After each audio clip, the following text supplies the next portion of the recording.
Welcome back to the Something in the Wilderness podcast, where we discuss each of Andrew McMahon's songs from throughout his career. My name is Steve, and I want to thank you all for listening. Today, we're focusing on a pretty special song to the Andrew McMahon fans, I would say. And I would also argue it's a pretty special song to Andrew himself. When I think of Andrew's life through stories, I think of this song as one of the most important stories he's ever told us. And I brought Melissa along for the ride to help me with this episode. So welcome to the show, Melissa. Thank you. Thank you for having me. Yeah, I'm so glad we were able to get this together. I know we had to cancel and reschedule a couple times, but as we talked about before the recording, sometimes life gets in the way. So exactly, I really appreciate you finding some time to get on here with me. Why don't you start by telling a little bit about yourself? Yes, so I am a fellow Ohioan. Mm-hmm. I'm in Cincinnati. Also, we found out chatting before we did this that you are also originally from Michigan, as I am. So, the Michigan to Ohio takeover. Right. And I am a mom to a almost 13-year-old. You will see her with me at Andrew's shows. It is our thing that we do together. Oh, that's awesome. Yeah, other than that, I'm a pretty boring person. I love going to concerts. I love music. I love photography. Really anything creative. I love being outside, going hiking. So, yep, just your run-of-the-mill Midwest girl. Well, very cool. And it seems like you're a pretty serious Andrew McMahon fan. Like, I feel like I see you in some of the same online groups, like chatting about Andrew as me, like on Camp Wilderness. So I kind of gotten to know your name that way. And I was so glad you reached out. Yeah, well, I'm glad that you were glad, because I think it was right after you had interviewed Andrew himself that I was like, hey, Steve, I'll be on the podcast if you want me to. Yeah. And, fully expecting, you to be like, oh, that's nice. Okay. And you were like, yeah, we'd love to have you on. Of course. So, I am super excited to be here. Yeah. And that's a good place to say to anybody listening, if you're hesitant to reach out, anyone who's an Andrew McMahon fan, or let me rephrase that, anybody who wants to talk about Andrew McMahon music at all is welcome on the podcast. So there's no special requirements, but when you reached out, I could definitely tell you were a hardcore fan, but people don't even have to be a hardcore fan to come on here. Sometimes it's like, hey, I like that song. And I would say me qualifying as a hardcore fan is a relatively recent development, which I think we'll get into a little bit. I'm kind of new to the fan spaces, social media, and Camp Wilderness and that kind of thing. So people out there listening and they're like, I don't know who this girl is. That you probably don't. But yes, this is my plug to join Camp Wilderness. You might end up on Steve's podcast. I believe you were the one that suggested that Andrew perform Last Rites as a garage session. I was so excited. Yeah, so apparently he takes requests for these garage sessions because Melissa was like, hey, do Last Rites. And he was like, okay. And that was the very next song. I thought it would sound really pretty. And actually, that was mostly because I had heard a little snippet of him doing it at South by Southwest. Mm-hmm. And it was in that slowed down, just him and a piano. And that was actually the first preview I heard of the song because the album wasn't out yet. Yeah. So the recording was so different, not in a bad way, but I kind of wanted to hear the whole song in that original stripped down piano way. So I said, hey, can we get this at some point? I think it would sound cool. And there it was. I showed an incredible amount of restraint not posting it on my Instagram and saying, he did this because I asked him to. He did this because of me. But he did. But he did. And that's another plug. If you join Camp Wilderness, Andrew might record a garage session for you. Yeah, I actually prefer that stripped down version over the album version, I gotta say. Yeah, I like the album version. I don't have anything against the more produced up versions, but that one specifically, I felt like I just needed that in the world. Right. I needed to hear it, and we did. So we've talked about your current fanhood. Let's go back in time a little bit. Let's go back to the beginning. How did Andrew McMahon music first come into your life? Yeah, so like I said, I'm kind of this weird anomaly of both having been a fan for a really long time and also being kind of new on the scene, so to speak. Mm-hmm. I became aware of, it was Something Corporate. Mm-hmm. I became aware of Something Corporate probably around 2001, 2002. It was kind of when If You See Jordan was kind of taken off. I had a friend who was, super into all things Warped Tour. Yeah. And she was always turning me on to, those kind of bands. And I think it was probably her that had, been talking about If You See Jordan and mentioned Something Corporate. So I was like, oh, okay, I'll have to check it out because, she had turned me on to a lot of really good bands. Mm-hmm. I vaguely remember going to like a Borders bookstore, and they used to have the things where you could listen to the CDs and listening to like the Audio Box or EP. Yeah. And being like, oh, this is good, I like this. But I didn't buy it because, your pocket money, you only had so much at the time. I think I was in high school at this point, so a CD wasn't only a big investment, but it was like a risk, right? And you didn't know what you could preview some songs, but it wasn't like today where you could stream them and be like, yeah, I like that enough to buy it. Yeah, and I did like it when I listened to it, but it was one of those things where, you only had so much money and there were so many CDs. So it was Christmas of 2002. I very vividly remember my mom asked me what I wanted for Christmas, and I remember writing on my list at the top, Something Corporate, Leaving Through the Window. And my mom got it for me for Christmas. And it came with a drive-through record sampler, because that's how old I am. And just loved it. I was big into like the emo pop punk type music at the time, but also was very into like piano-y singer-songwriter music as well. For sure. So that was like the perfect marriage. They were speaking my language. Yeah. So I remember buying North when it came out. Actually had the opportunity to see Something Corporate in November of 2004. They actually came to the college where I was going at the time. I was on the student board that was putting on this concert. Nice. So I was heavily involved. However, I had some friends that were in a band that were playing a big showcase at CBGB's in New York City for record labels. And it was the same day. Oh, and wow. I had a decision to make. Ended up deciding to be a good friend and went to New York, telling myself I could just see Something Corporate another time. This is November of 2004. So we know how that went. Yeah. Oh, yes. So like 6 months later, no more Something Corporate. So didn't get to catch them as Something Corporate. I joke with my daughter. I say I only have one regret from my youth, and it's that decision. Wow, really? my friends band. I feel like you made the right choice. I think that sounds like a pretty special moment. They didn't get a record deal, and they kind of, played for a little bit longer, and then we all grew up, and they all got day jobs. So, like all my friends from high school too. So. Yeah, exactly. But it was a cool moment. It was CBGB's, which isn't there anymore, and I got to experience that, and it wasn't all a bad decision. No, but that's a pretty big deal. Man, oh man, oh man. It's just ironic that you traveled from Michigan to New York City for your friend's local band, and then Something Corporate was playing like within walking distance. I could have walked from my dorm to the show, yes. And I probably, since I was pretty heavily involved, probably would have met him and all that good stuff. Yeah. Wasn't meant to be, I guess. So, and then it's just kind of a string of these very weird little moments where, like, Something Corporate or Andrew's music was just kind of there in the background of these moments I can remember in my life. So, like, I moved into my own apartment a couple months after that concert. Our very first New Year's Eve in our apartment, my roommate had the Live at the Ventura DVD, I believe. Yep, I have that. I remember watching that after we got back from the bar, and like one of my friends being like, "Did you know he cut his hair?" And like all of us being like, "Oh, no!" Big news. Being, 19-year-old girls. And then, I remember my roommate, she was the one who went and bought everything in transit and like played it for me in the car. I remember very, very vividly listening to that. Andrew got sick, and I remember hearing all about that, probably through my roommate's alternative press subscription. This is what we did before social media. Right.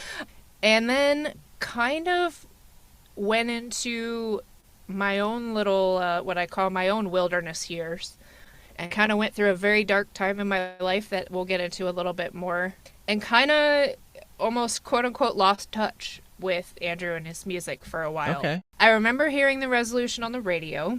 That was kind of how I knew, like, oh, he's okay. He's back. Yeah. Okay. Like, I remember that. And then it was kind of some weird years where live music wasn't really a thing I could afford. You know, I didn't go to concerts for a long time. Kind of had these dead years where I wasn't really aware of, you know, what he was putting out or anything like that. So I kind of missed like the third Jack's Mannequin album. Like, I wasn't aware of that at all until I went back and listened to it. Well, from like a marketing and commercial standpoint, it was kind of easy to miss, unfortunately. Unfortunately for Andrew and the gang, but... Yeah, you know, and I was kind of on my own island at that point in time. So it was not a whole lot of stuff I was aware of. You know, there's all these other little moments where, like, I remember someone that I worked with was listening to something, and I was like, that sounds like Andrew. That sounds like Andrew McMahon. But it was very different. It had, like, electronic beats, and I was like, what is this? And I remember they were listening to Pop Underground, and this was probably, like, 2012. Yeah. And I was like, oh, that must be what he's doing now. That's cool, you know? And I'm a big Matt Nathanson fan, and I remember Matt Nathanson had, like, a blog where he was playing High Dive, and he was like talking about Andrew and his songwriting and how great it is. I was like, ooh, I like this song, you know, and just kind of little things like that. Whenever the singles would come on the radio, you know, we have a radio station here in Cincinnati that's usually pretty supportive of Andrew and his music. So most of the singles, you know, made it to my ears. And every time one would come on, I'd be like, heck yeah, Andrew McMahon does it again, you know, and, but still never really, like, jumped in with both feet. And actually, surprisingly, what really got me to be the fan that I am now was a few things. Number one, it's 2021. We're coming off of COVID. Live music is coming back. I want tickets to every concert I can get my hands on. I can relate to that, yeah. I need live music so badly because... right around when I started to be able to afford tickets again, COVID came. And it was like, oh, cool, I can afford tickets now, and there's no shows. So I saw that Andrew was going to be coming to Cincinnati. So I was like, heck yeah, I'm there. So bought my tickets and drug my daughter with me because I didn't have anybody else to go with. And she ended up having a blast. I loved it. This was the Three Pianos tour. Yeah. I was like, okay, well, I'm going to buy this book, you know, because he was talking about the book. It came out like the Monday after the show. I think what really kind of hooked me in was reading the book. Wow. Okay. That was really recent then. Yeah, which I feel like is a kind of unique way to come to this music. You know, I'd been aware of the music, but I think, number one, there are just parts of that book that are just so beautifully written. And it's a good book, like outside of, you know, if you know Andrew and you know his music, it's just really beautifully written. And I just felt like I understood these songs on a deeper level. Yeah. To hear him talk about, you know, his childhood and his father's, you know, struggles with addiction, you know, that really hit home for me. I was married for a long time to someone who suffered from alcohol abuse. And so just a lot of the, hey, that is what it's like to live with, you know, an addict or someone that's addicted to something. You know, I understand that. I feel that, like, okay. And I kind of had me, you know, it let me approach the music differently. Like, because I think Andrew's been through something so public that everyone knows about that I thankfully cannot relate to. I luckily have been very blessed in the physical health department. I've never had any major hospital stays or anything like that. So I think there is this piece of him that is so very public that I couldn't really relate to. Right. To kind of read about the struggles that we all kind of didn't know about before then, and to really be able to relate to that feeling of how it feels to live with and love someone that is going through that was very eye-opening for me, and it really changed how I hear his music. And the big thing and the reason why I, you know, wanted to talk about the resolution today is I had a huge moment. It was, you know, like I said, this is like fall of 2021. My divorce had been finalized. I was really having a hard time with what I now know to be PTSD. Okay. You know, without getting too much into my dirty laundry, it was a very volatile relationship. It was abusive at times. It was a very tough period in my life. And I was really struggling with I almost felt worse mentally than I did when I was in it. Mm-hmm. And I didn't understand why I'm away from this thing. Why am I feeling like this? And I happened to be listening to my music, and I was listening to the resolution, and knowing everything I know about everything that Andrew went through Mm-hmm. and what I had going on, and it came to the line, I hear the sound of your voice still ringing in my ear. I'm going underground, but you'll find me anywhere I fear. Something just broke loose, and I just started bawling because it was like, oh my God, that's it. That's how I feel. Yeah. That's it right there. You connected to those lyrics deeply, it sounds like. Yes. And, I think of all the times that, feeling seen and understood and heard by a song, that wasn't anything new. I realize in hindsight, that was the first time that a song understood me better than I understood myself. I didn't have the words why I felt so terrible and why I was so scared and it was just like, oh, that's the thing. That's what I've been trying to say. It was so powerful. It felt like this song helped me understand myself better. Wow, that's powerful. It was a really powerful moment, and I was kind of hooked after that. I don't know how you can't be after something like that. And also, it's so much fun that my daughter is into it as well. Oh, yeah. She's a live music junkie now. She loves Andrew's shows. Being almost 13, there's not a whole lot of things that it gets hard around that time to find things that you can do together and bond over. And I'm just so grateful that we have that. When I look over at her at shows and she's eyes closed, singing along, rock, and just lost in it. And it's just so fulfilling to see her like be able to tap into that thing, that feeling that saved my life on multiple occasions, and to know like, okay, you can access that. I'm so glad.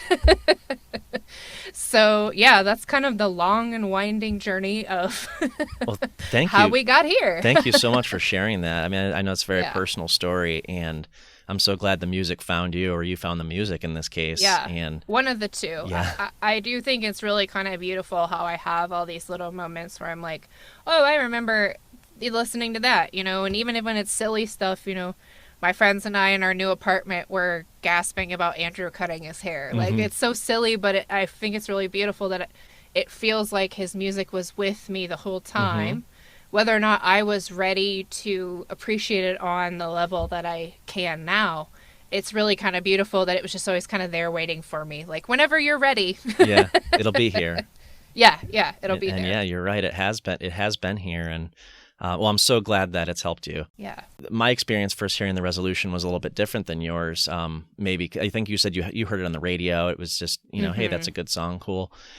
It was one of those things for me, like his current music, where I was kind of anticipating it, where it's like, oh my gosh, Jack's Mannequin has a new song coming out. And it came out in August of 2008 as a single, I remember.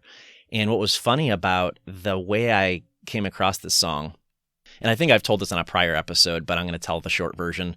So basically, I downloaded the song as a single when it came out in August 2008, So the album Glass Passenger came out in September 30th, 2008. And about 5-6 weeks earlier, the song came out. And I downloaded it through iTunes. You pay for songs, and it worked a little bit differently back then, of course. Yep. And so I got the song, but then when Glass Passenger came out, I downloaded that. Well, then I had 2 copies of the resolution on my computer. So I just like, delete, take it out. It'd be kind of like if you added a single to a Spotify playlist and then you added the whole album, right? You'd be like, oh, I don't need, I don't know, Stars twice on my 2023 playlist, so I'm going to delete one, right? So I did that, but I deleted the track 11 one. So what iTunes would do at that time was it would put whatever track and I changed the name, by the way, to Glass Passenger on the album name instead of the resolution single. Right. So it just slid it into Glass Passenger.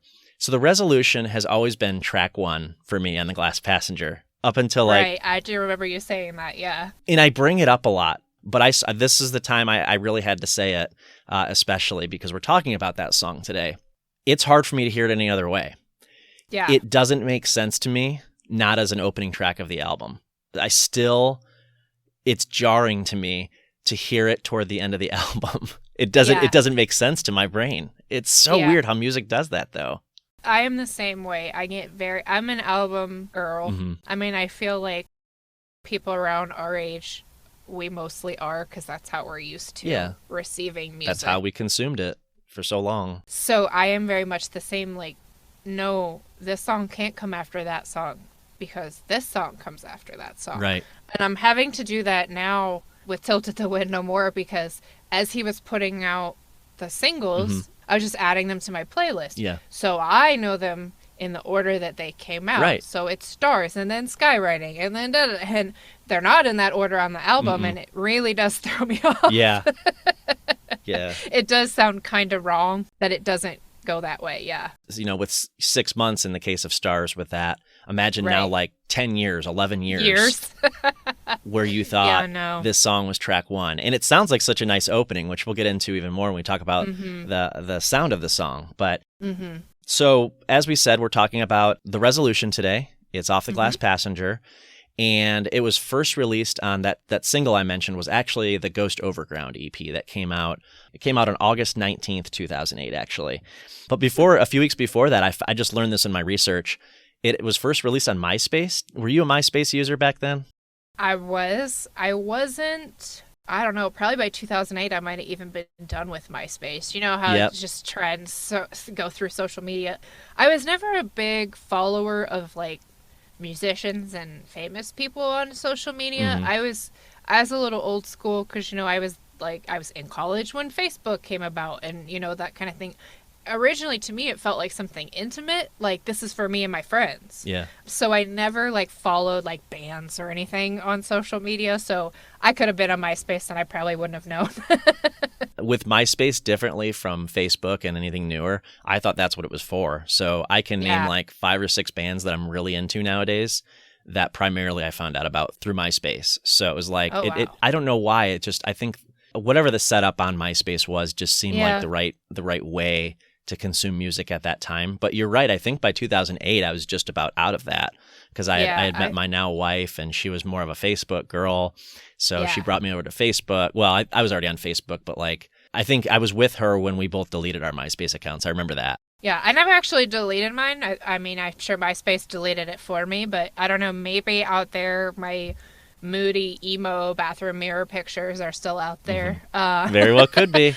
I hope not. Kind of like my live journal, still lives somewhere. I had one of those too. Yeah. I was kind of all of the trends in social media. I was kind of there when they all started. So, but no, I was not aware of. I think I might have been off MySpace by this point. Yeah. Like I said, it was actually like the Ghost Overground is how I got the actual recording, and then eventually the album itself. So The Glass Passenger, it was recorded in late 2007, early 2008. Actually, this song, you may have read this too, this song was one of the last songs that he added to The Glass Passenger. Did you know that? I did not. This album, it's one of those ones where it's such a beautiful, and Andrew does this a lot, but particularly a very beautiful representation to me of the state that I'm sure he was in, and now we kind of know he was in after the book and everything. But it's such a beautiful, absolutely scattered album. And I know that's a lot of people's, you know, definitely my take on it.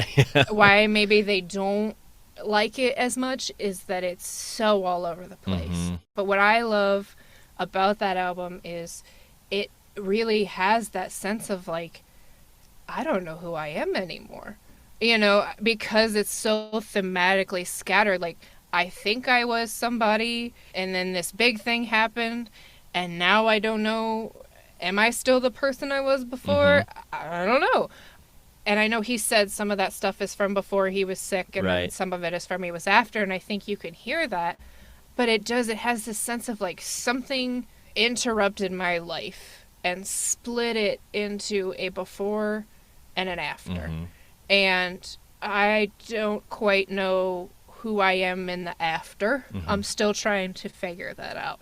And I think a lot of people, you know, thought that we were gonna get everything in transit again, or maybe not again, but something like it, and it wasn't. And I don't think we were ever gonna get that again, because now we know how kind of, lost he felt mentally. Again, I'm always super careful not to like, because I have been very blessed with my health, to not be like, yeah, the cancer stuff, that resonates with me. Oh yeah, no, I get it too. But we've all gone through our own Right. struggles. Our struggles are different from each other. I think we can Right. I think we can still talk about that and acknowledge that at the same time. And I think that's, and I did actually watch the, when we start talking about the video, I did watch the making the video that you sent me, and he did at one point say, Andrew said, I hope people can kind of uncouple this from my stuff and, let it resonate with what they're going through. Yeah. So I was like, okay, good. Yeah, oh, absolutely. Yeah. And I think But it's general. Some of the lyrics are general enough to be Yeah. able to do that. Yeah. I got married very young, and that was, a relationship that really changed who I was and how I saw the world. And I think there's something about being so young when something like that happens to you that changes your perception of yourself in the world, that Yeah. I really hear in this album. Like, you don't even have a chance to figure out who you are yet, and bam, here comes this thing, that would change, a 35-year-old's perception of the world. Yeah. But, at 22, you don't even know who you are yet in the world.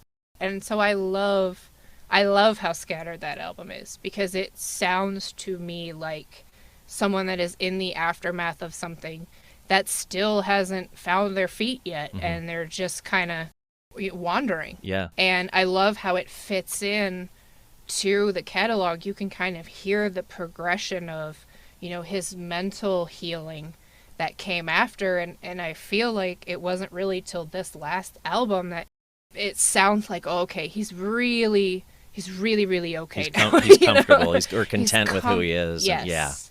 Yes, he's reached a point of acceptance. He's gotten, and he's very public about the fact that, he regularly goes to therapy. I do as well. So I love when people that have a platform will talk about that and normalize that. Definitely. But yeah, I love where it fits into the journey of recovering after something, whatever it may be. If it's a physical health scare, a mental health scare, anything that causes a traumatic experience for you. I love the way that this fits into that journey of healing from something like that. Yeah. To me, this song made sense to be the first single looking back, now that I know the story of his, of his life at that time, or know a bit more about it. But also, I think the whole album, like you said, was kind of about that journey, and this was one piece of that album. But I think it makes sense as like a kind of a flagship for this album. So because of the messaging in it. And I just want to touch back real quick to at least one thing you said, and that's I do really appreciate the fact that in the last 5 years or so, mental health of celebrities has become, more open. They're more open to talking about it, when they are in therapy. And so many people, celebrities and those of us out here, are in therapy. And a few years ago, it wasn't okay to talk about, and it's getting more okay. I think we still have work to do, but it's neat when you hear that just in conversation. It's not like they're pushing an idea on anybody. It's just in conversation. Yeah, just like I went to the grocery store today, and then I went to my therapist. It's normal for human beings to do. So. And I love that as well. I always try to, in just my personal life, I'll be very upfront about, my diagnoses, my medicines that I take, because to me it's no different than if I had high blood pressure. I have to take these medicines to keep me alive, just like if you were diabetic and you needed insulin to keep you alive. So I love when, especially people with a platform normalize stuff like that. And actually, Andrew was the first person I heard say, and it was a clip of it was from a concert somewhere, and he said, if you've been through something traumatic, it's okay to think, I really would have preferred that never happened to me. And he was the first person that I heard say that, like, you know what, you don't have to like your trauma, even if you got something good out of it. Because I think he was getting ready to go into I think he was introducing Cecilia and the Satellite, and I think he was talking about, when he was sick and that kind of thing. And it'd be very easy to say, like, I'm grateful because I got my daughter out of this. And to hear somebody say, like, no, two things can be true. Mm-hmm. You can be happy for where you ended up, but you can still say, I preferred if that had not happened to me. Yeah. And that was a really freeing thing. I had never heard anybody say that. It was like, that is an important message. I feel like when he does talk about mental health, he has a lot of very important things to say. And I appreciate that, he uses that platform to kind of normalize some of that stuff. Mm-hmm.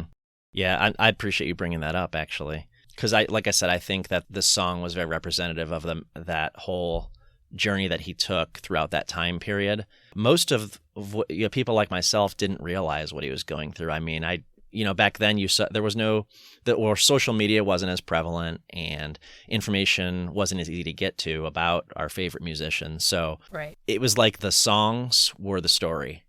And that's kind of what I've always, and the more I read the lyrics and the more I listen to this album as a whole, and including the resolution itself, and think about the words that he's singing, it becomes more clear to how he felt. And it's nice that, you and I and other fans, I'm sure, can identify with some of the lyrics. And like I kind of alluded to earlier, the lyrics are, and we'll talk more about lyrics for sure, but the lyrics are general enough to identify with something going on in that song, regardless of what you've been through in your life. Right. So, and I think that's how he intended it.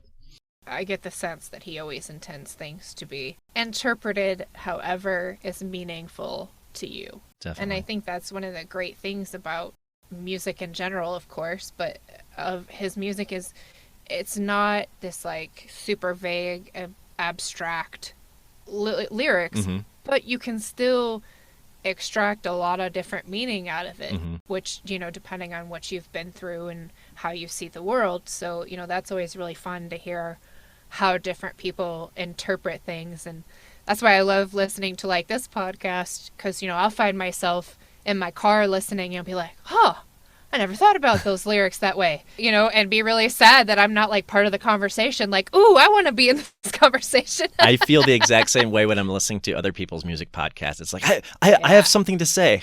Yeah. I can't say it. Exactly. Yeah. I can't respond. So, and then by the time I get home, I forget to like respond to their social media, because they're always like, hey, respond on social media and tell us what, and I'm like, I'm driving right now. So.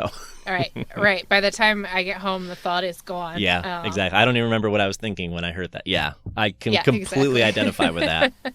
Yeah. So let's talk about live music a little bit. So according to Setlist FM, this song's been played 174 times as Jack's Mannequin, 71 times as Andrew's solo, and 220 as Andrew McMahon in the Wilderness. So a total of 465 times played in concert. Again, just according to Setlist FM. Yeah. So there's a handful of songs that he's played more than The Resolution. Dark Blue, of course. La La Lie, that makes sense. Mm-hmm. And then, of course, Cecilia. Mm-hmm. The one that surprised me was the mixtape. Huh. Yeah, but I guess he does play that a lot. It doesn't totally surprise me. I feel like that's a crowd favorite. Yeah. I feel like it's kind of like a Dark Blue, where it's like you're sort of expecting to hear it. Mm-hmm. It was a single off of Transit, so like I don't think that surprises me. Because The Resolution isn't one that he plays every single time. It's not like some of those other ones I just mentioned. It's not like you're going to hear this one every single time, which is kind of surprising, because I always thought it was like a single. Yeah, a single, one of the most important songs in the fan base. I guess I perceived it that way. That's my personal opinion, but maybe I was wrong. But he doesn't play it every time.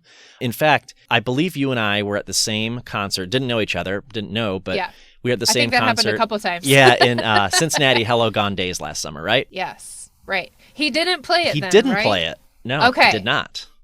Because I saw a video from a different date on Hello Gone Days, and he played it, and I was like, wait a minute, am I not remembering this? Okay, so I remember it accurately. Yeah, so I'll clarify for you, because I looked at the set list, but I once I reminded myself on the set list, I did remember the experience personally. They played Holiday from Real and She Paints Me Blue, among other songs, at Cincinnati. Uh-huh. Yes. But those two songs were replaced in Columbus when I saw him 2 days later with The Resolution and Me and the Moon. I've never heard Me and the Moon. I would have liked to have been there. And that's another one that's really important to me. And that makes sense why he played that one in Columbus, not Cincy, because Columbus was outside. So he pointed up at the moon. Okay, nice. But it was neat to hear those 4 songs because I love all 4 of those songs, and I'm glad I got to hear all of them performed within a couple of days of each other. And the rest of the set I heard twice, which I'm more than okay with too. So yeah. Speaking of concerts, though, it sounds like you never saw Jack's Mannequin in concert then, because those are the years you didn't see concerts. Yeah, and I didn't see Something Corporate because, I decided to go see my friends. Because you're a good friend. In New York City. I was a good friend. Yeah, I didn't get to see either of those projects, which, is a little bit of a bummer, but I kind of feel like, especially Jack's Mannequin, it was Andrew's project. It was Andrew. Yeah. So I still feel like, I get to see it in a sense now. A lot of the same players on stage and yep. Many of the same songs. Yeah, I am a little bummed that I never got to see Something Corporate, especially because, with the exception of now Hurricane, he doesn't really do any Josh songs, understandably. Yeah. He said those are his to do what he wants with. But, I was glad that he did pull out Hurricane because when I first got the album, that was one of my favorites. So, but yeah, I am a little bummed I never got to see them. So just on a last note, he did play this on Instagram Live a few years ago twice, in March 2020, May 2020, and I love the sound of the song on just a piano. It is so beautiful. Have you heard that version of it? I have, and also at the first show that I went to, that was the Three Pianos tour, that was how he did it. How he did the resolution was just him and the piano, and it was him and the piano, and then just like Mikey's background vocals, and that was it. Ooh, I love that. Mikey might have been playing guitar a little bit. Yeah. I can't remember, but it was predominantly, just Andrew and the piano, and that was the first time I got to hear that song live. Nice. Like truly live. So that was great. I love when he does that song that way. So in a few weeks, we're once again going to be at the same show, right? We are, yes. Yeah, in Grand Rapids, in Michigan. our home state. Yeah, we get to return to the home state. Yes. So is this the type of song that you hope for to hear in concert? I mean, is that like one of your set list hopefuls or what?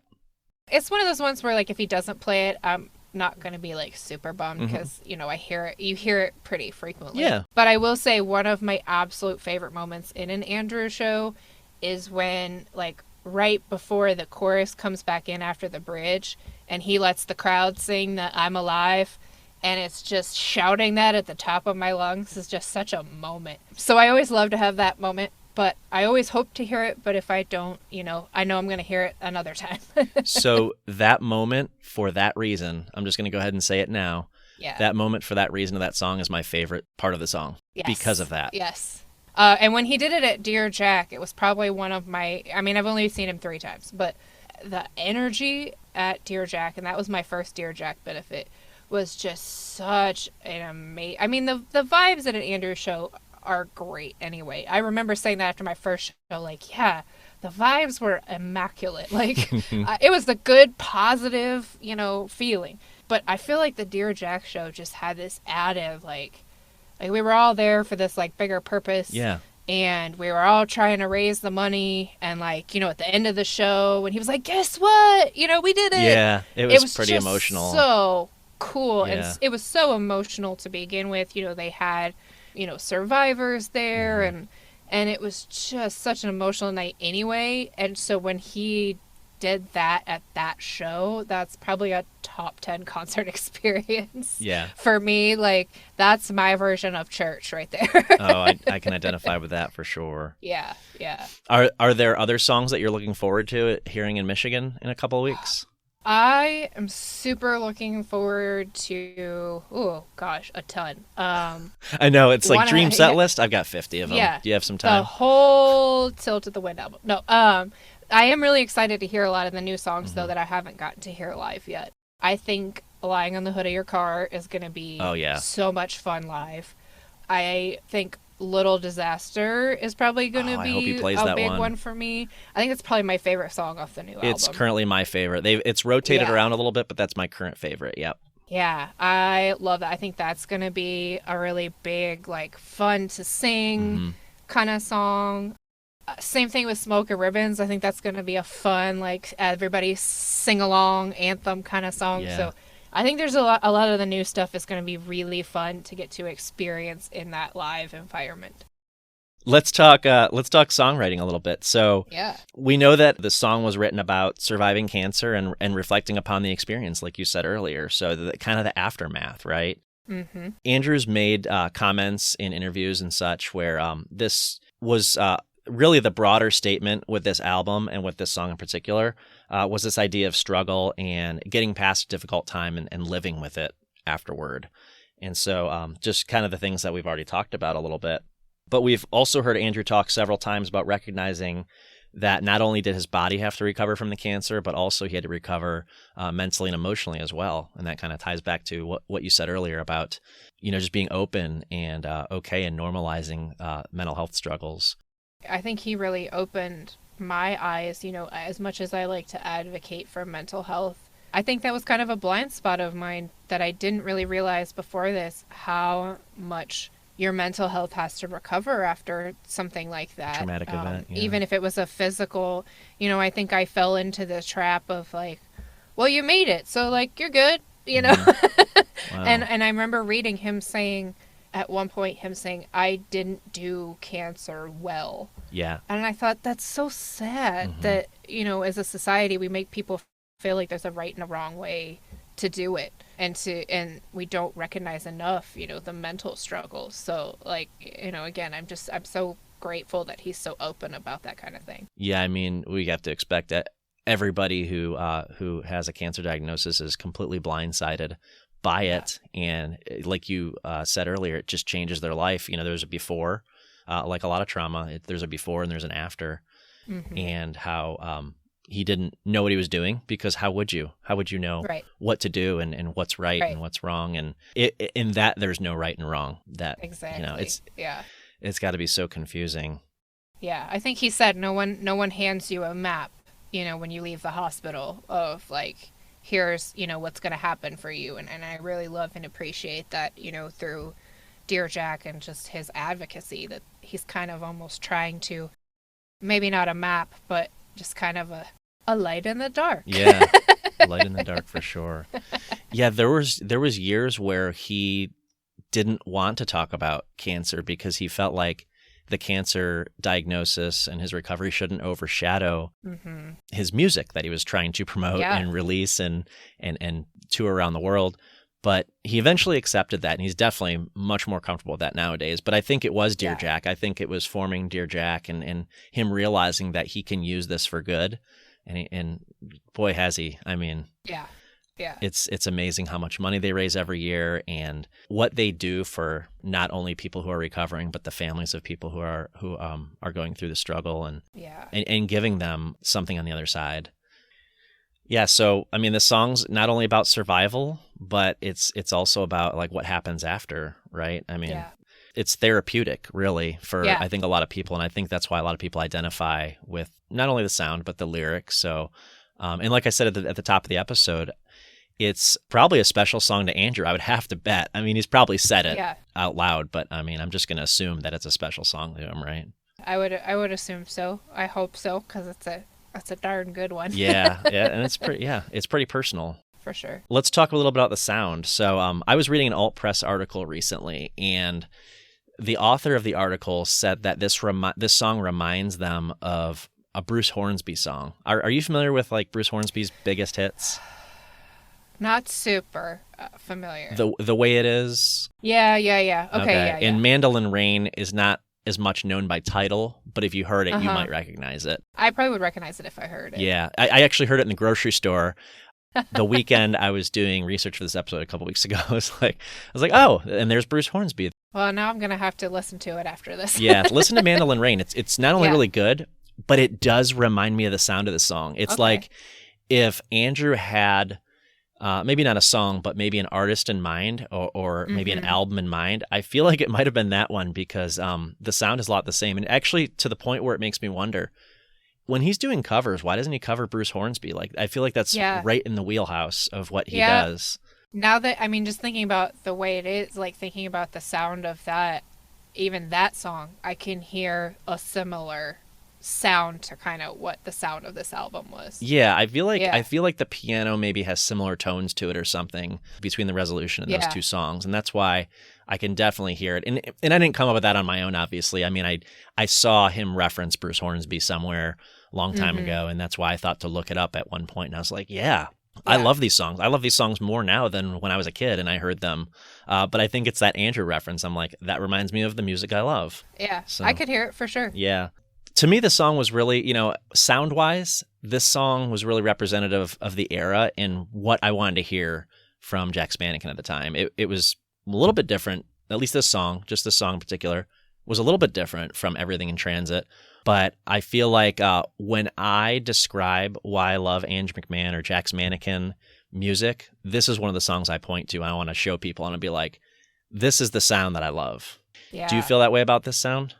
It's really kind of a fantastic example of like that anthemic piano rock that, I feel like, something corporate kind of touched on. Yeah.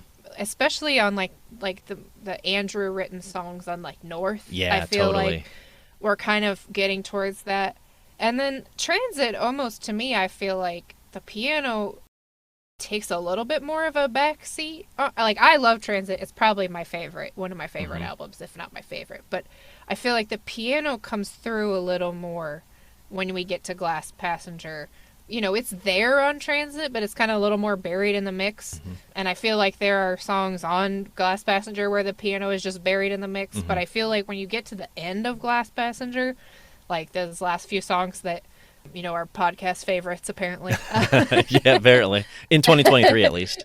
In 2023. Those are more back to that, like, piano focused with a big chorus, kind of sound that is really, I think, what a lot of us really love. That's kind of what got us here. Yeah. Is loving that sound. Well, you referred to it, and rightfully so, as a piano rock song for sure. What I always am surprised by when I read this, and I don't know why it continues to surprise me, but it has for years, is when I read a song like this that I've always imagined with all live instruments, that the drums are programmed. I can't imagine. Interesting. Yeah, I cannot imagine this song with programmed drums because I feel like I think it's because of, we were talking about seeing it live earlier. I think it's because I've seen it live several times and I think of it as a rock song with live drums and live everything. Yeah.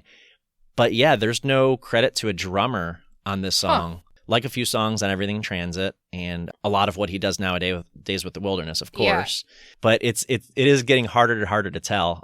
It's funny, we talked about that in the last episode too with Orphans, that Kyle was surprised that those were programmed drums, but I'm much more surprised that The Resolution has programmed drums. Yeah. I was honestly, when I was listening to that, I was like, Orphans has drums in it? Yeah. I'm mostly, I'm not super like paying attention to drums when I listen to a song. Right, we're not musicians, so we don't hear everything. It's just not something that I really pay attention to. I will listen to try and pick out every piece of a song that I can, but I don't know, drums is just not really one of them. They're there and if they're missing. I think, exactly. But yeah, you don't necessarily notice what they're doing all the time. But I feel like that's kind of what drums are there for. I feel like if you were really noticing the drums in just like a pop rock song, like if they're really standing out and it's not like a drum solo, I don't feel like that's what but you don't want to hear the drums over everything else. That's not what they're there right, for. Right. The backbone. Yeah, very, very few occasions would that be the case, but yeah. Interesting. I did not know that. Yeah. Now I'm going to listen to it and see if I can tell. I know. There are several things I've learned in the last couple of years about this song that, again, make me view it differently. The one being that it's not the opening track. I don't know why that makes me think of the song differently, but it does. Yeah. The other is just the instruments. Andrew played keyboards, an organ, and a piano all in the song. So it makes me wonder, okay, so which was which on there then, right? So. Well, you ready to talk about some lyrics? Because I know we have some lyrics that are important to both of us. So, and we have some disputed lyrics. I know we kind of talked about that a little it's bit. So funny. This happens way too often now on this podcast, where I'm like looking up lyrics online, and I send my guest the lyrics before we record, and they're wrong. Like I'm like, where are these fake lyrics coming from? Why are there so many of them out there? And sometimes it's really hard to tell because it's like, am I hearing this word because I think that's what it is, or Uh-huh. is that legitimately what he's saying? So Hmm. yeah, it's always interesting. Well, hopefully we might have the correct lyrics, but now on Yeah. paper, but maybe Who not. knows? Tell me if we don't. Who Yeah, knows? because I looked at the liner notes to learn the actual lyrics. Yeah. I want to talk about the opening lines, if you don't mind, Yeah. if that's cool to start Yeah. with. So it just seems to make sense. But in any context, no matter what's bothering me, these lines have always resonated with me from the moment I heard this song, and that's there's a lot that I don't know. There's a lot that I'm still learning. When I think of letting go, I find my body it's still burning. And listening to that, I'm like, why did it take me so long to realize that this is a song about PTSD? Because Hmm. that's it right there. Yeah. But yeah, it's such a great opening line.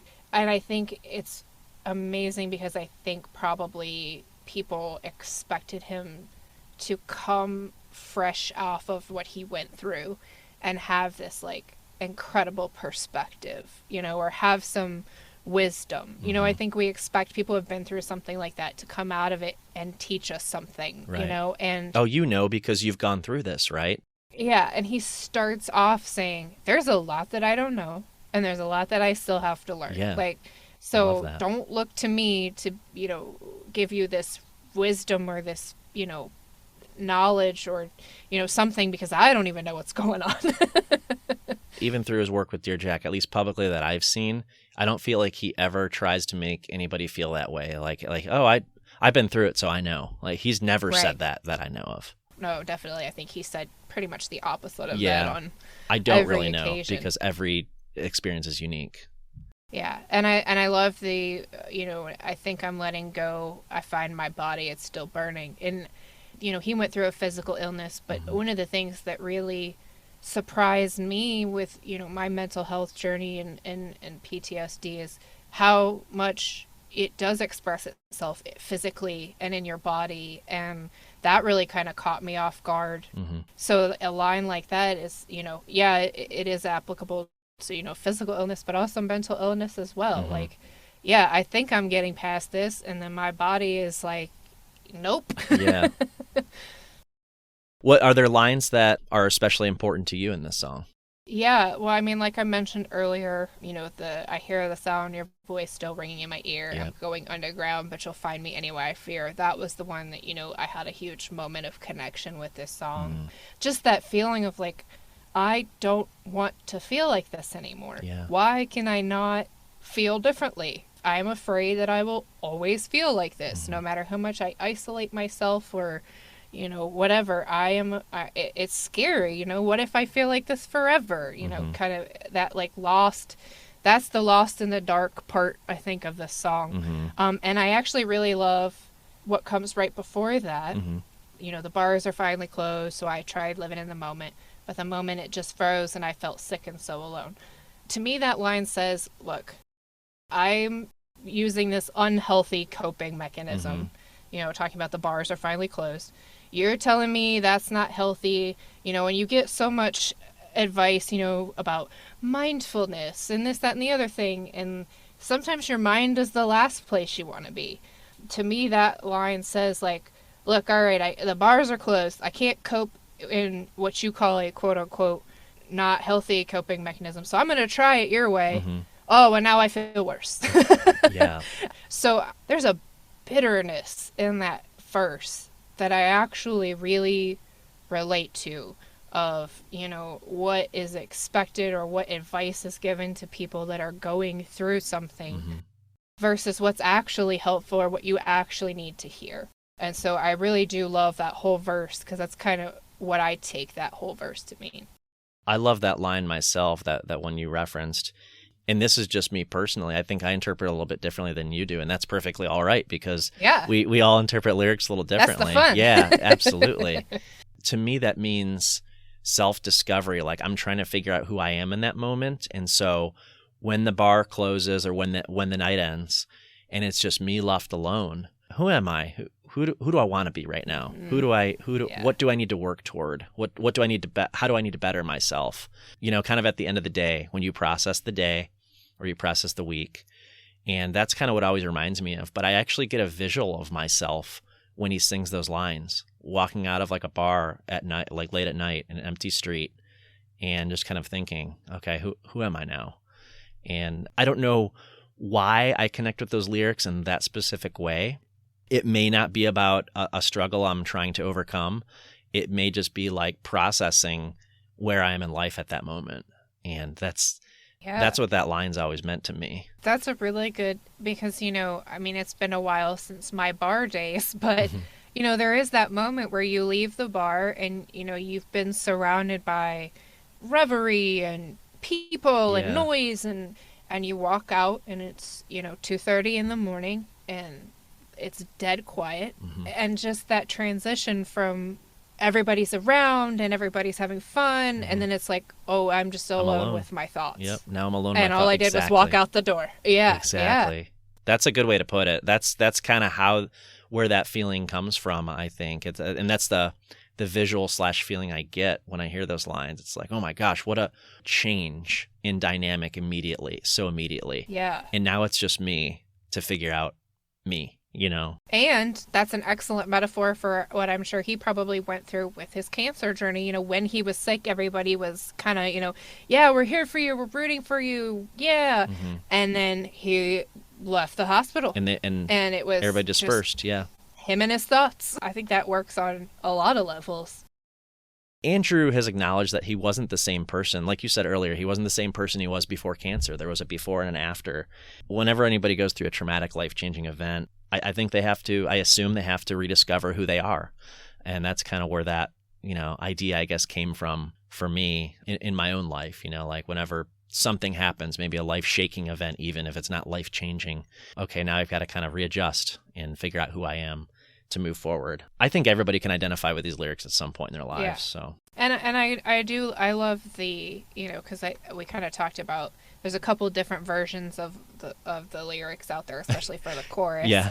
I think I always heard it as I survived. Yeah, past tense. But then we saw some, I think, that said I've, as in I have survived. I have survived. And then the liner notes to my Glass Passenger vinyl say I survive, which I really don't think it is. Yeah, like present tense, I survive. Yeah, that I have trouble with that too, but yeah, that's what's in the liner notes. The thing I like about that is I feel like those all change the meaning just a tiny bit. Yeah. I survived, past tense, is different to me than I have survived. I have survived is saying like, okay, I have survived to this point, but who knows what's coming. And I survive is more of a like ongoing, like I'm going to keep surviving. I am surviving, yeah, because I am surviving probably wouldn't have made for a very good line. Right. But I survive, that changes the meaning. Yeah, so I don't know which one is actually right. I have some doubts about I don't know, that Glass Passenger vinyl, some of the lyrics I'm like, is that really what it is? Who wrote these? Who wrote this? Andrew. So yeah, I don't know, but I do to me it will always be I survived because that's how I heard it originally, but that may not be correct. So in I think what we're calling the bridge, correct me if I'm wrong. Yes. It does say in the printed lyrics, yeah, I'm alive. I don't need a witness to know that I survive, present tense.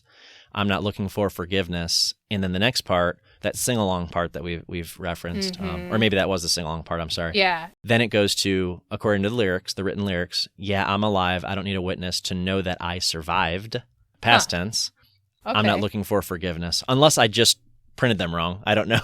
Who knows? I was trying to interpret them from different sources, so. The internet has made it, anybody can put up a website and say, these are the lyrics, so, who knows? But funny you say that, because that's like a point not about lyrics that we were just talking to our daughters about this morning. Like, anybody can put anything on the internet. Anybody can put anything on the internet. And say it's true. That is true. And that includes song lyrics, kids. Yes, exactly. Yeah, and that kind of brought a point up. I love in the actual bridge, the little background vocals there. He says, tomorrow home from hell, some stories I will never tell. I love that line because it's like, and maybe he did end up telling those stories, I don't know. But it's the idea that, like, there are things that I went through that I'm going to keep to myself. I don't want to share those with other people. They're so personal that I'll probably never share those things. And I really like how that fits into the bridge. For most of the song, it's like, this is what I went through, this is where I am, this is the place I'm in. Yeah. And then it gets to the bridge and it's like, but some stuff I'm never going to talk about. Yeah.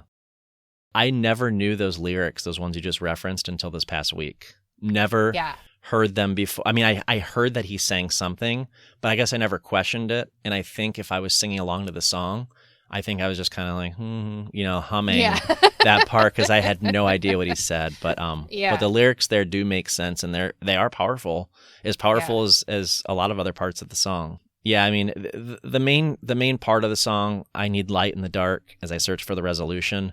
That's a pretty powerful line in itself, and I think that's another piece that we all like to kind of sing along to in concert, but also when I'm driving in my car and around the house, I definitely find myself singing that, sometimes more passionately depending on what's going on in my life than others. Right. But again, one of those more general, nothing against the lines, but more general lines that I think anybody can identify with at some point in their lives. I think everybody has had a moment where they're like, I don't need you to fix me. Mm-hmm. I just need you to be there. I just need you to, hold the flashlight for me. I'll do the fixing, kind of thing. Yeah.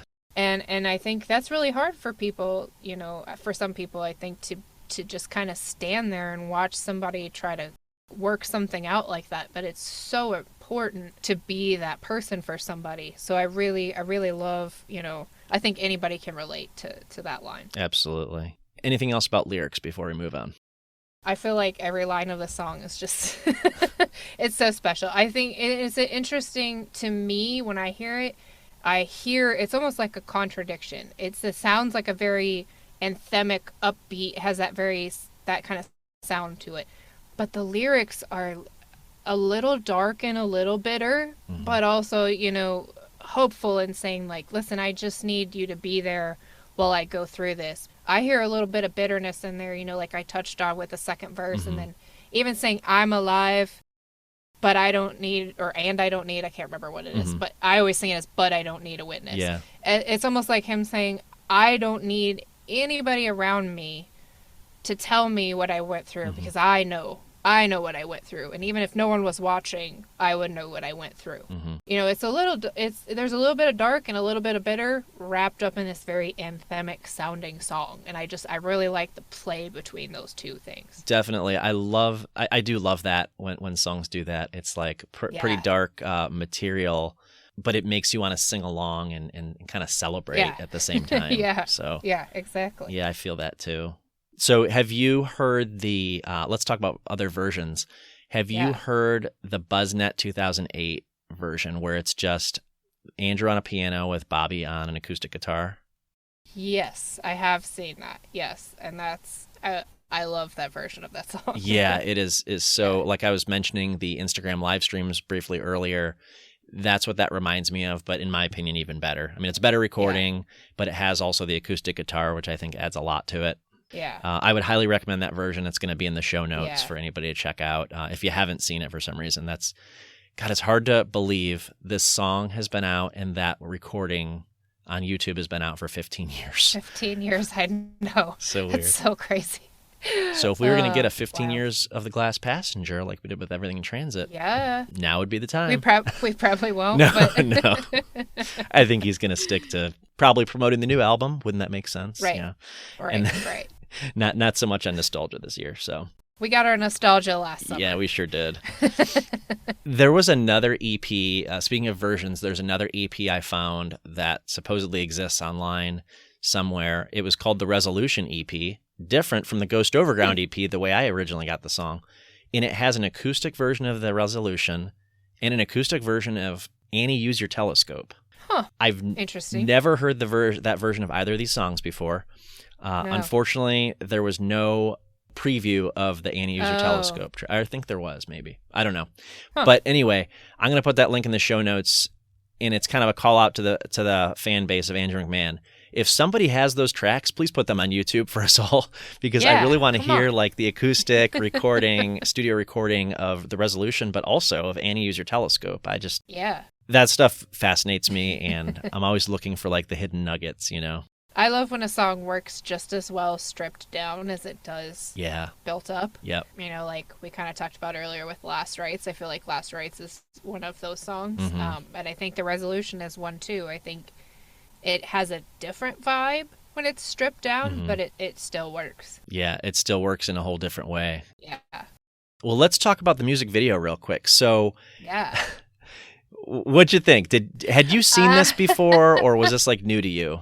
So I had seen the music video once or twice. Despite the generation that I grew up in, I'm not a huge music video person. Same. I was in high school, but like Same. When MTV went away, I kind of lost my interest. Well, not went away, it's still there, but apparently not how it was. Yeah. You know, so I'm not a big video person, but I had seen that video once before, but I had not seen the making of the video till you sent it to me. And that was all very interesting. Like I said, I didn't know until I started kind of doing a little bit of research before this that it was directed by Stephanie Meyer that wrote the Twilight, or co-directed, that wrote the Twilight books, which was not a crossover episode that I saw coming. None at all. That's such a 2008 thing, like Jack's Mannequin and the Twilight Lady. Like Totally. But probably similar fan bases, if I had to guess. Probably, yes. Or at least a lot of crossover in fan bases. For sure, for sure. So that was interesting to learn. I'm like, how did that even happen? Yeah, that was super interesting to me, too. I'm glad you brought that up because I'm like, and she's in the making of it. And I'm just like, I got to assume she was a Jack's Mannequin fan. That's the only thing I can think of. I feel like maybe it was in the making the video. I can't remember. I think Andrew said she had, you know, this was when we all had blogs. And she had said something in the blog on her website, like about Jack's Mannequin a couple of times. She had referenced like a Jack's Mannequin song. And so I think they had reached out to her and said, hey, would you want to do a treatment for this video? And if I recall correctly, that was how it happened, which is, I mean, she was the hot thing at the time. So. Yeah. The one thing Twilight-esque about the video to me is kind of the coloring in the video. And I've never seen a single Twilight movie. That was not really me. But I do see that now that right before you said that, I was like, you know, it does have that like greenish, cool tone to it. Yeah. Like the some Twilight of the colors pop, do. like his eyes when he gets close to the camera. His eyes really, like the color in his eyes are definitely like colored over to accentuate them. So I wrote this down and immediately I realized kind of what was in the back of my mind, but I wrote down, they're very dark and they're very blue. And I was like, okay. It wasn't lost on me, but I totally did it unintentionally. It was a pretty cool video, I guess. I had never watched it until recently. You, I wasn't that into music videos. Those of you listening, if you haven't seen the video, I'd recommend it. I mean, it's very 2008, like Melissa pointed out. It feels very 2008, but it's basically Andrew living in a shack on a beach, and then the water starts coming up, and then he has to move. I just thought this part was funny. There was a couple of funny things about the video, but he puts this piano. It doesn't show him lifted, of course. It's a huge piano, but so the piano's in the back of his old truck. He gets in the truck and starts driving away, but then the very next shot is him in the back of the truck playing the piano. So just the way it was, I was like, who's driving? I didn't catch that. Yeah, I was like, wait, no, who's driving? Oh, he's at the next spot, so he's like parked now. Oh. So because when it kind of went around, it showed that. But that was kind of one thing that made me laugh a little bit. I think the theme of the video, and I got this from the making of, the theme of the video was like he's trying to avoid the water, keeps rising no matter where he goes, and it keeps getting to him, and he has to keep moving away from it, or else it'll consume him, I guess. Yeah. And kind of makes sense for the for what he wrote the song and the album about. But he lives in a tent at one point, and so I definitely thought of Andrew McMahon in the Wilderness, of course, even though that wasn't the thought, in 2008. We didn't even know it yet. Didn't even know it, but now we can look back in hindsight, and the reference makes sense. But the other funny thing I saw in the video is, I watch horror movies sometimes, and so at the end of the video, when there's a woman in the water kind of looking up at him, and it looks like he's about to reach in, my immediate thought was, oh my God, he's going to reach in, it's going to pull him in, and it's going to drown him. But I was like, okay, I watched too many movies, apparently, like scary movies, apparently. Like maybe I should tone it down a little bit.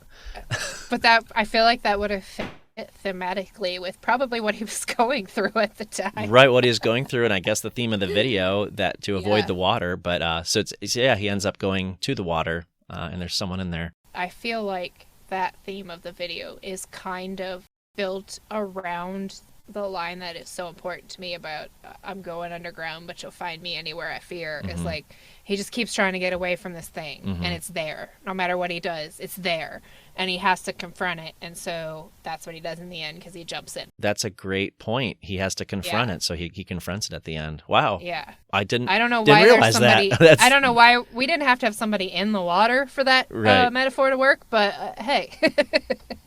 As much as I said it sounds like a horror movie ending, she actually looked very, very friendly. So yeah, that is true. Yeah. That's how they get you in the horror movies. That's true. Yeah. But yeah, it's very 2008. But that was the time we were in. As a final wrap up, I looked up the definition of resolution, and I wanted to share that. 2 different sources and 2 different definitions, but obviously they're pretty close.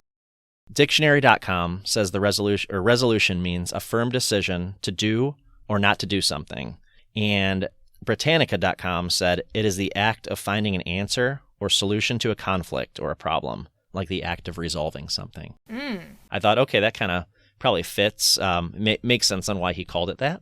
Yeah, and I mean, I guess the first definition, I never really applied it to this, but actually, it could work that way, saying, it could be, I need, light in the dark as I search for the ending to all of this. What does this lead to? Yep. Or it could be, the resolve to get through this. Right. Like, I don't even have, the resolution to make it through this. I need to find that. Yeah. I need to find my resolve to get through this, so it works in many ways. For sure. Yep. Yeah. With this song, is this one of your favorite Andrew songs, would you say? Like, is it near the top, or is it top Jack's Mannequin, or? It's one of those songs that it is so important to me, and I think there's so much there, and I love all the layers to it.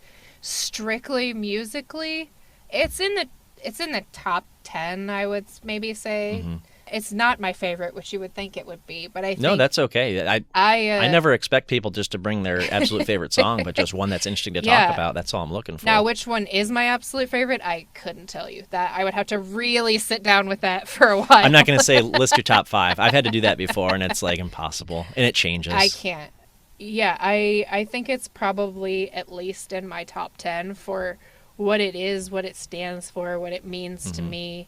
I love all the layers to the lyrics. I love, it's probably the one I've dissected the most and thought about the most.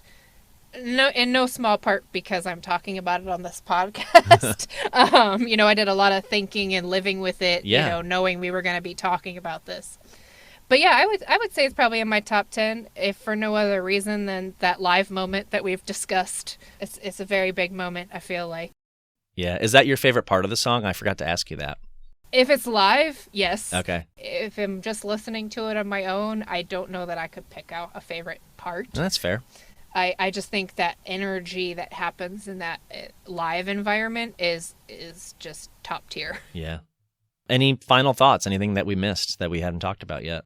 I think we've covered it all. I'm looking forward to finally getting to meet you in Grand Rapids. Oh, for sure. Now, are you more of a stand in line person before the show? Like, when I walk up to the line, am I going to see you guys there? Or are you more of a, yes. just come in when the doors open? I used to be a just come in with the doors, when I was real young, I was, how early can I get there? I will camp out all day. And then I kind of was I just want to be in the building. For Andrew, I want to get there as early, as I can. Mostly because if it's a general admission show, I've got a 12-and-a-half-year-old with me. So I like to be close so she can see. Oh, so understandable. She can experience. Yep. I was front center for Hello Gone Days, and it was the first time I had been front center at a show in a long time, and it reminded me how much I love being up front. Yeah. It's exciting to be down in the crowd. Yeah, we'll probably be in line at least for Grand Rapids. Okay. I'm doing the indie after show, but I'll be by myself because it's 18 plus. So Yep. I don't know. We'll see about that one if I still want to get there early. I was thinking, maybe I'm off, but I was thinking my wife and I are going to the indie after show too, or the late show, and I was thinking that might be easier to get up to the front for, but I don't know. Yeah. Because we're not going to the festival during the day, so maybe Right, yeah. the people won't be able to get in line that are coming from the festival seeing, I think it's Jason Exactly. Isbell that's closing that. Yeah, which I love Jason Isbell, but festival prices these days, I just can't do it. Hard to justify, yeah, to pay It's hard to justify, 100, yeah. 200, 450 in the case of when you were Yeah. young, after Yeah. fees. Whew. It's hard to justify Yeah. that for the handful of bands you want to see, yeah. So. Right, yeah. I mean, I would, love to see, I always love to see Andrew, and I would sit through Jason Isbell and really enjoy it, Mhm. but it's not necessarily worth, $100 some for, so. Yeah. Yeah, Andrew was one of the very few artists on that day that was playing that I would want to see. And yeah, I can't Yeah. justify paying $100 some just to see his 45-minute set. Yeah, and exactly. But when they announced that he was playing that night, I was like, oh, we're going. So Oh, yeah, and I think he said it's going to be like a solo type Yeah. deal, so that'll be really fun. I almost didn't go because I felt bad that I couldn't take my kid with me, and that's kind of our thing. Yeah. And I was like, you know what? This was my thing before it was our thing. Hey, mom needs to get out and have her fun too. Mom needs to get out of the house sometimes. Yeah. Yeah, that's kind of what we're doing. We have a parents' night out ourselves, so my wife and I on Yeah. that one. So Well, it's Father's Day, so it'll work out. She's going to go hang out with her dad. Mom's going to go do her thing. that's perfect for you. But yeah, it's funny you bring that up because one might wonder, maybe not, but one might wonder, well, shouldn't I be spending that day with my children? But they're actually going to a camp the previous night, and it's like 5 days. And it's like, Well, there you go. weird. I'm not going to see my kids on Father's Day. Oh, Andrew McMahon's playing 3 hours away. I guess I have my Father's Day Hey. gift. There you go. Yeah, see, there you go. I mean, It worked you out gotta for the do purpose you. of the concert. there you go. Yeah. You So get to I feel like I go, need to clarify that for some reason. Listen, I didn't send my kids away on Father's Day. Yeah. I was like, kids, you're gonna go to somewhere else. No, I didn't do that. Hey, dads need breaks sometimes too. Sure. Well, I just want to thank you for being on the podcast, and again, just being flexible with our schedules to finally get this to work. So this was really fun, and I knew it would be. It's such an important song in the catalog, again, to fans, and again, probably to Andrew. So I just thought this was a really important one to discuss, and I appreciate your help with this one. Yeah, thank you so much for having me on, and anytime you want somebody to come back and talk Andrew, we've been talking for 2 hours now. So Yeah, for sure. I could do this all day. Like, really. Yeah, exactly. But in the meantime, I will see you at a couple of shows in the next month, I guess. Yeah, I will see you less than a month now. Yeah, cool. All right, looking forward to it. I just want to admit that there's a lot that I don't know, and there's a lot that I'm still learning. Same.